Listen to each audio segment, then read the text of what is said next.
Hello everyone. In today's video I would like to talk about simple research process which you can use to conduct your research at any level like masters, PhD, postdoc or any higher level. So these are basically easy steps through which you can learn research methodology quickly, and this will give you the basic hint that how you can conduct your research from the starting point to the final outcome. So this is a figure that I have taken from my published research work, and based on my research experience of last decade I have created this figure, and in which we have some sequence of steps you can follow to conduct the research. Let us talk about these steps one by one. Okay, let us start with the define research questions. So first will be the define research questions, in which you have to define research questions at broad level. Like, you have to choose some domain in which you want to work. So for example, you can choose computer science, then you have to choose subdomain, maybe it could be networking, then you have to choose some topic, you can choose cloud computing, or maybe you can choose subdomain software engineering, and in which you have to choose some topic like software process management, whatever it is. So you can work on particular topic. So here you have some basic research questions which you need to define. So based on these search questions, you have to define search keywords. So search keywords will help you to find out the literature from the Google Scholar or from the different websites of publishers such as ACM, IEEE, Springer, Elsevier or Taylor or Francis. So you have to define search keywords, like if you want to work on maybe load balancing in cloud computing, then your search keywords will be cloud computing, resource management, load balancing, quality of service, service level agreement. So these are some kind of keywords that you need to use while finding the research papers from the Google Scholar. So this is the second step, and now you have to move to the third step. So third step will be review existing research work. So based on these keywords, you have some papers. I advise you have to find out the recent papers, so like from the last 3 or 4 years, so which will help you to find out the current status in particular topic. So once you have this current status and once you have this knowledge, then you will be able to decide whether this topic is already researched or not. If researched, then you will have to find out the more documents related to this research, and then you have to find out the specific 5 or 6 papers or maybe 10 papers, and then you have to read all the papers and you have to find out the gap analysis. You have to do the gap analysis, or you have to find out the gaps in every paper in terms of limitations or in terms of challenges in that particular paper or in those 10 papers. So means you have to document that, uh, document those gaps. So this is the positive side. But if topic has not been researched already, then what you will do, then you have to redefine the problem, or you have to find out the more specific topic. So means then you have to rework on your ideas, and you need to do some more brainstorming to redefine your problem or some specific topic in which you can work, because here you have to think about two main things. Are you able to do this work? You have enough experience or you have enough knowledge, technical knowledge to do this work? and you are the right person to do this. The second thing is, do you have enough time to do this research? So these are two important questions you have to ask from yourself before committing towards this research.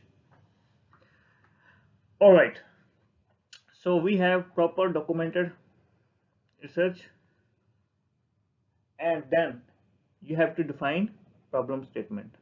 So based on these gaps, you have to find out the problem statement, which you can do by analyzing the existing research.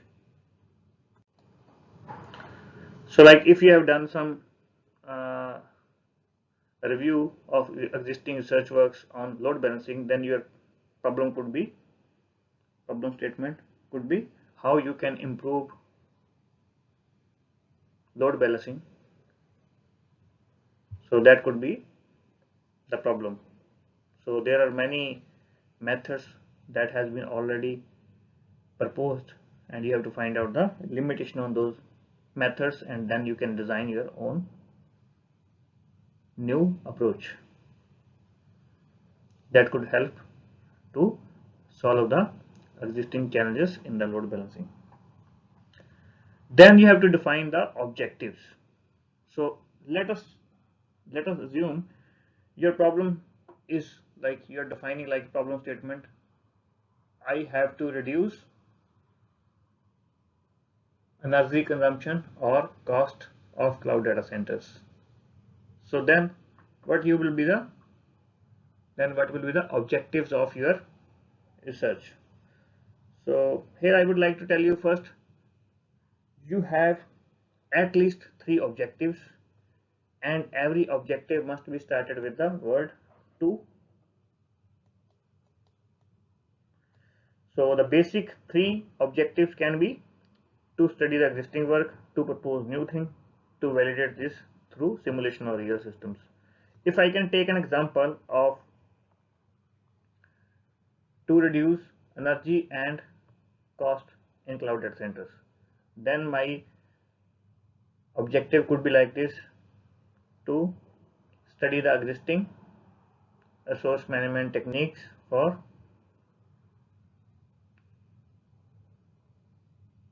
various cloud services. You can take an example of like to study the existing techniques for energy aware resource management or cost aware resource management. Or second could be, your objective could be to propose a new framework or to propose a new approach which could solve this problem. Third is to validate the proposed approach or framework in simulated or real environment. That could be the third objective. So these are basic objectives, and you can further subdivide the objectives if you have more refined uh, refined thinking. Based on that, you can design your objectives. Next thing will be how you will achieve the objectives. So for that, you have to define methodology. So methodology will be, it will be like you have a single methodology through which you can provide all the information how you will achieve all the 3 objectives. Another thing is your methodology could be in a different way, like you have 3 different types of methodologies for 3 objectives.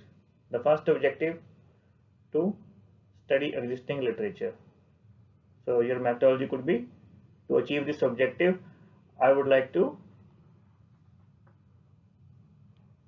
explore the existing literature on cost, energy, resource management techniques, which will give me some research gaps, or you can say that some challenges on which I can work. So second objective, to propose this technique.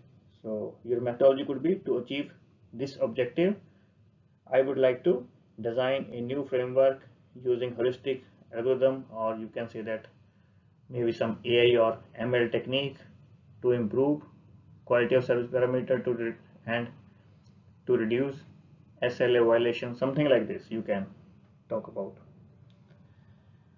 And the third topic, third objective, the methodology for third objective could be: to achieve this objective, I would like to implement my proposed framework or approach using simulator or some real environment from Google or AWS, whatever it is.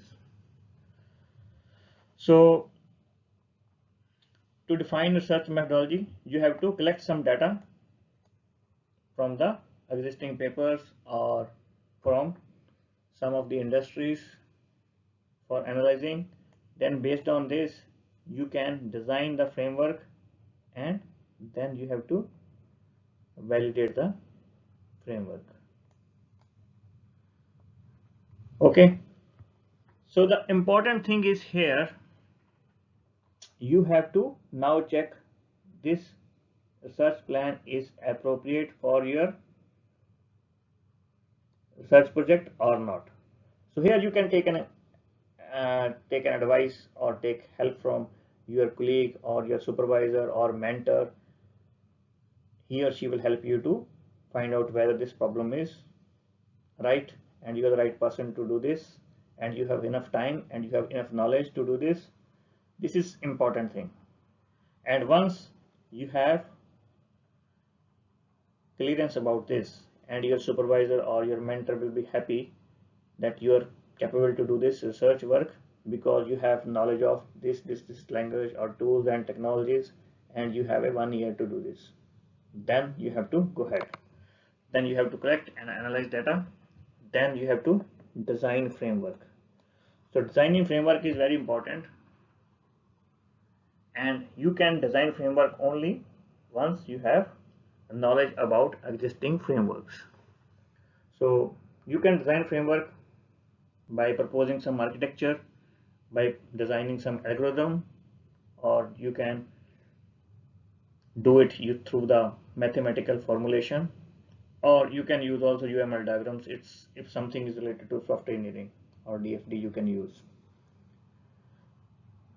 Sometimes you can also use flowcharts,